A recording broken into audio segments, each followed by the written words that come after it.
xiaomi এমন একটি brand যাকে আমরা বলতে পারি একের ভিতর সব। একথা বলার কারণ xiaomi যখন কোনো ফোন লঞ্চ করে তখন বাজেট অনুযায়ী সকল ফিচার একসাথে নিয়ে আসে। এর ধারাবাহিকতায় Redmi Note 8 এবং Redmi Note 8 নামে দুটি ফোন লঞ্চ করেছিল এবং দুটি ফোনের রিভিউ আমাদের চ্যানেলে আপলোড করা আছে। এবং তার এক মাসের মধ্যে xiaomi আরেকটি ফোন লঞ্চ করে দিয়েছে, তার নাম Redmi Note 8T। Gadget review মাস্টারের পক্ষ থেকে আমি অজিত থাকছি আপনাদের সাথে। জানাবো Redmi Note 8T কেমন হবে এবং এই ফোনটি কেন আপনার জন্য কি ঠিক হবে নাকি হবে না। সাথে থাকুন, ফিরছি ইন্ট্রোর পর।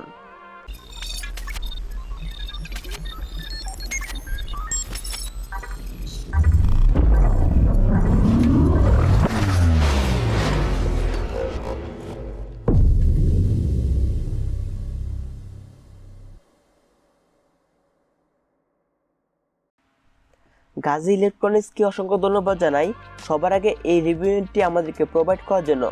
বসুন্ধরা সিটিতে তারা ট্রাস্টের সব নামে পরিচিত। তাদের কাছে Redmi Note 8T সহ যে কোনো অফিসিয়াল আনঅফিসিয়াল স্মার্টফোন পাবেন সুলভ মূল্যে। তাদের শপের ডিটেল ইনফরমেশন দেওয়া হলো ভিডিও ডেসক্রিপশন বক্সে এবং আমাদের চ্যানেলের সাবস্ক্রাইবের স্ক্রিনশটটি তাদের কাছে দেখালে পাবেন 3টি আকর্ষণীয় গিফট বা স্পেশাল ডিসকাউন্ট। Redmi Note 8 এবং Redmi Note 8T প্রায় সেম ডিভাইস। তারপর Redmi Note 8T রয়েছে বেশ কিছু মাইনর আপডেট, যার নিয়ে আজকের এই ভিডিওতে আলোচনা করব। Redmi Note 8T এবং Redmi Note 8 এর মাঝে কী কী পার্থক্য রয়েছে তা আলোচনা করবে ভিডিও শেষে, তাই পুরো ভিডিওটি দেখবেন। Redmi Note 8T এর ডিজাইন অনেকটা Redmi Note 8 এর মতো লেগেছে। Redmi Note 8T এর ডিজাইন আমার কাছে প্রিমিয়াম লেগেছে এবং এই ফোনটির ব্যাক প্যানেলে ব্যবহার করা হয়েছে গ্লাস বডি এবং এই ফোনটি ছিল একটি হ্যান্ডেড ডিভাইস। এক হাতে ব্যবহার করার জন্য পারফেক্ট একটি ডিভাইস ছিল।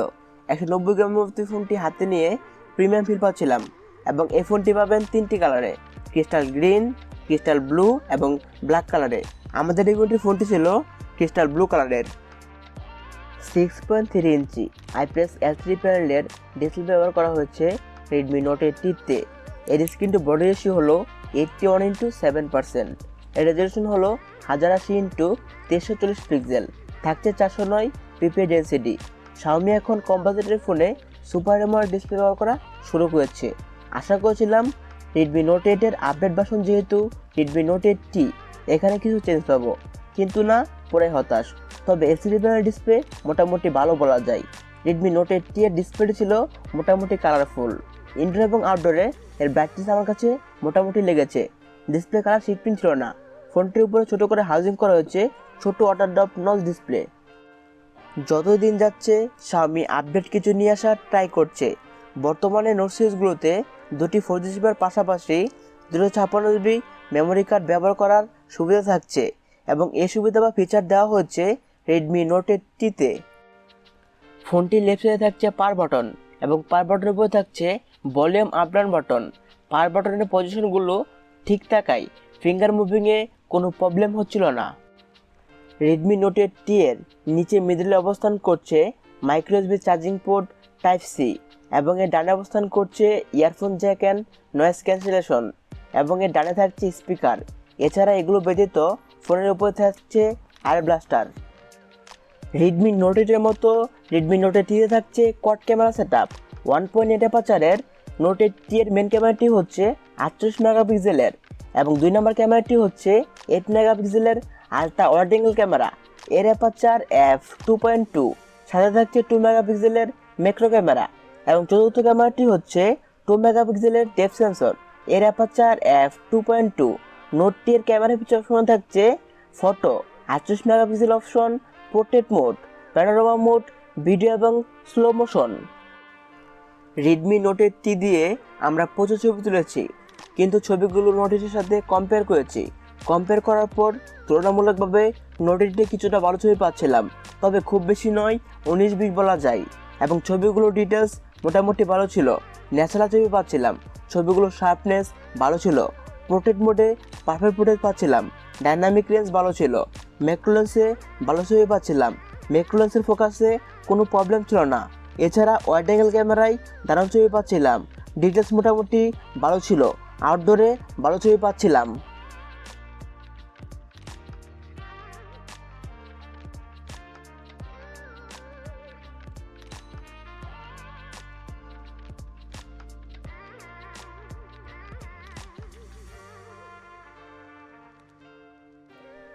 রেডমি নোট 8 এর ফ্রন্টে ব্যবহার করা হয়েছে 13 মেগাপিক্সেলের সেলফি ক্যামেরা, এর aperture f2.0।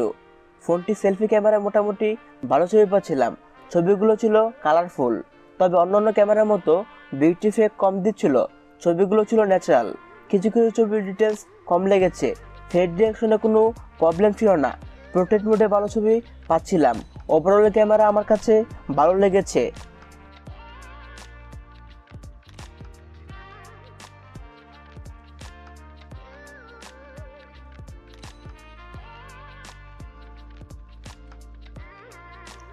Redmi Note 8 video shoot করা যাবে 2160p, 1080p, 3060 এবং 120fps এবং জারিয়া সাপোর্ট থাকছে। ভিডিও করার সময় কালার কিছুটা কম পাচ্ছিলাম। রেডমি নোট 8 মতো রেডমি নোট 8 ব্যবহার করা হয়েছে স্ন্যাপড্রাগন 665 11 nm চিপসেটের 4টি কোর 2.0 GHz-এর প্রায় 260 বেস এবং অন্য 4টি কোর 1.8 GHz-এর প্রায় 260 বেস। এর জিপিও হলো অ্যাড্রেনো 610। রেডমি নোট 8 এর অ্যান্ড্রয়েড বেসমার্ক স্কোর হলো 1,66,894, যা রেডমি নোট 8 ছিল 1,34,334। অ্যান্ড্রয়েড বেসমার্কে রেডমি নোট 8 এগিয়ে রয়েছে। এই প্রসেসরে মোটামুটি ভালোই পারফরমেন্স পাওয়া যাবে এবং স্মুথলি ইউজ করা যাবে। আমি এই ফোনটি 3 থেকে 4 দিন ইউজ করেছি, আমার ইউজে এর অ্যাপ ম্যানেজমেন্ট ভালো পেয়েছি। সিকিউরিটি অপশনে রয়েছে ফিঙ্গারপ্রিন্ট এবং ফেস আনলক সুবিধা। ফোনটির ব্যাক প্যানেলে ছোট করে বসানো হয়েছে ফিঙ্গারপ্রিন্ট সেন্সর, যা ছিল যথেষ্ট ফাস্ট এবং অ্যাকুরেট। ফোনটির ফ্রন্ট ক্যামেরা দ্বারা দেওয়া হচ্ছে সফটওয়্যার বেস ফেস আনলক, যা ইনডোর বা আউটডোরে খুব দ্রুত আনলক হয়ে যাচ্ছিল।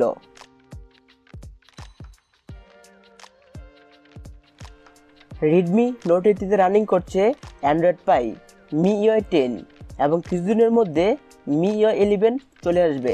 রেডমি নোট 8 আমি অ্যাডের দেখা পাইনি এবং এটা আশা করা যায় ধীরে ধীরে অ্যাডের দেখা কমে যাবে।